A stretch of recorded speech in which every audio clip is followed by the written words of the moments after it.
Picture a chilling, icy Chicago night, a famed actor, a sinister attack, and a city awash with fear and fury. But in this twisted tale, nothing is as it seems. Brace yourself as we dive into the Jussie Smollett saga to understand what motivates a person to commit such a crime and what the true price to pay is for fooling a whole nation. Jussie Smollett wasn't just an actor, he was an icon in the African American and LGBTQ communities. His character on Empire broke barriers, and Smollett himself was an outspoken advocate for equality. This background is crucial as it frames the public's initial reaction to the alleged attack. Now, picture Chicago in early 2019. The city, vibrant and diverse, was also grappling with issues of racial tension and violence. Hate crimes were a pressing concern, and the media was increasingly focused on stories of racial and homophobic aggression. The alleged attack occurred during the early hours of January 29, 2019. Smollett, according to his own account, was out to grab a late-night snack at a Subway sandwich shop in downtown Chicago. On returning to his apartment, Smollett stated that he was confronted by two men in ski masks. They reportedly yelled out racial and homophobic slurs. "This is MAGA country," they allegedly shouted, referencing then-President Donald Trump's campaign slogan.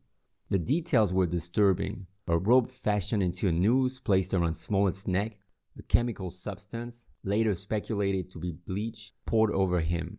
The attackers, he said, beat him before fleeing into the night. Smollett, bruised but not seriously injured, made his way back home, where his manager called the police. By the time officers arrived, Smollett still had the rope around his neck, a decision he later explained as wanting to preserve evidence.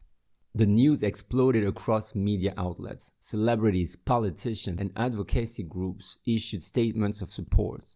Social media was ablaze with outrage and solidarity. #Justice for Justice trended, as the incident was held up as a stark example of the hate crimes that many fear were on the rise in America. The Chicago Police Department launched a full-scale investigation. Initially focused on identifying the alleged attackers, the investigation took a sharp and unexpected turn. Surveillance footage collected from dozens of cameras in the area became central to the case. The footage, however, didn't show the attack, but did capture Smollett returning to his apartment building with a rope around his neck. This lack of direct evidence of the attack prompted detectives to dig deeper. The breakthrough came with the Osondario brothers. Abimbola and Olabinjo Osondario are two Nigerians who had worked as extras on the set of Empire. Initially considered potential suspects after being seen on surveillance footage near the scene, their role in the story took a dramatic twist. They were arrested on February 13th, only to be released without charges days later. The narrative they provided to the police upended the case. They claimed Smollett had paid them $3,500 to stage the attack. The alleged motive? To raise Smollett's public profile and supposedly his salary on Empire. They detailed how they rehearsed the assault, purchased a rope used as a noose, and coordinated the timing of the attack. As these revelations became public, the tide of public opinion began to turn. What started as a clear-cut case of hate crime was morphing into a tangled tale of deceit. On February 20th, Smollett, once the sympathetic victim, was charged with disorderly conduct for filing a false police report.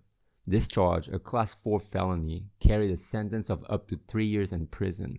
The actor strongly denied these accusations, maintaining his innocence.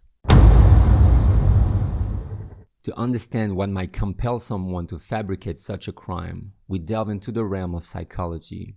Disclaimer, these are only speculations and do not reflect a professional psychological analysis. A desire for attention and validation can push someone to create dramatic situations. In the realm of entertainment, where public perception can make or break careers, the allure of increased fame or sympathy can be powerful. For Smollett, who was already in the public eye, the reaction to a hate crime could have potentially bolstered his standing as an influential figure in the fight against racism and homophobia. Nowadays, there's a certain gravity and moral authority that comes with being a victim of a heinous crime, especially in the context of current social issues. For someone feeling undervalued or seeking a platform, this could be an attractive, albeit misguided, route to take. Being black and gay, Smollett could easily play these two cards to pose as a victim. Some individuals justify unethical actions because they believe the outcomes serve a greater good. In Smollett's case, this could mean staging an attack to draw attention to real issues of hate crimes, even if the means were deceptive.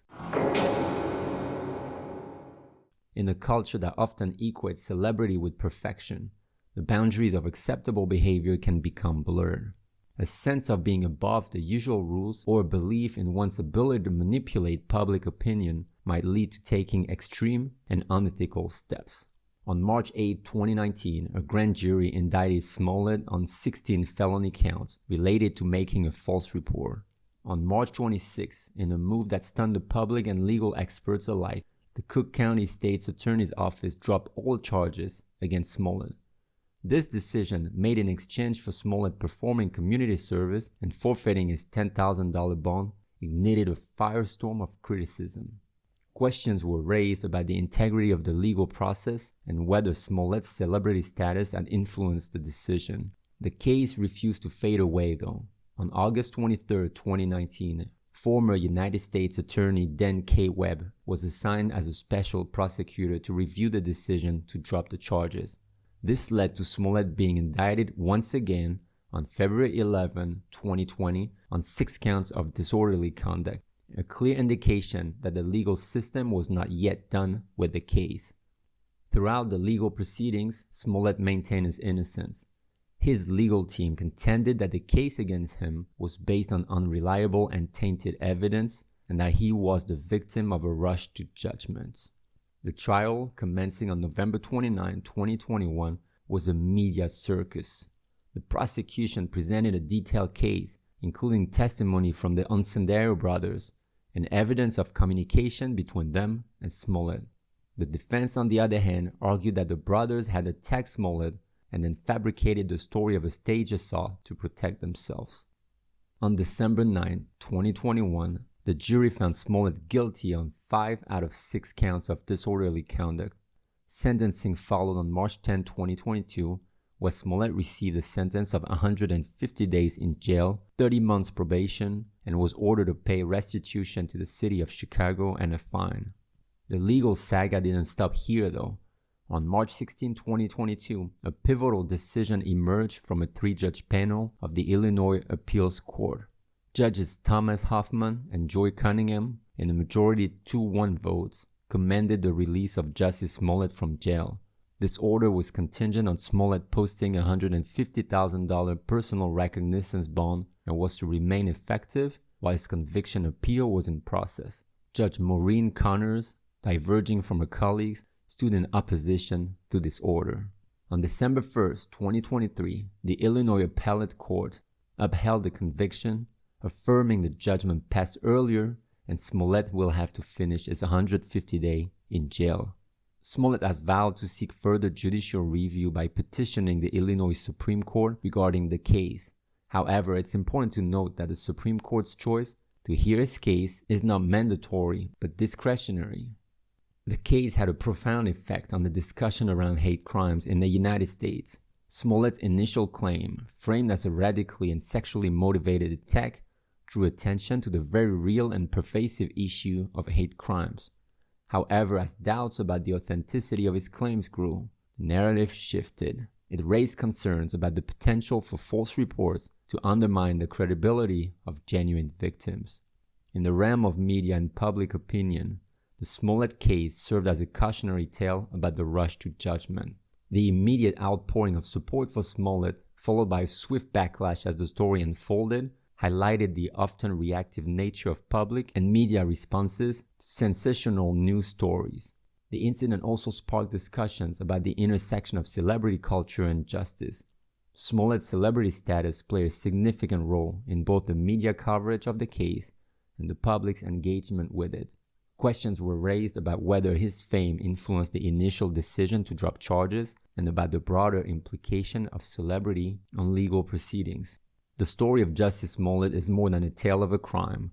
It's a cautionary narrative about the power of perception, the weight of celebrity, and the fragile nature of public opinion. It challenges us to consider the implications of our rush to judgment and the importance of reserving our verdict until all facts are brought to light. What do you think? Do you think Smollett got what he deserved? Let us know in the comments down below. Thank you for joining us today on Casual Evil. Remember, you always pay for your crimes, one way or the other.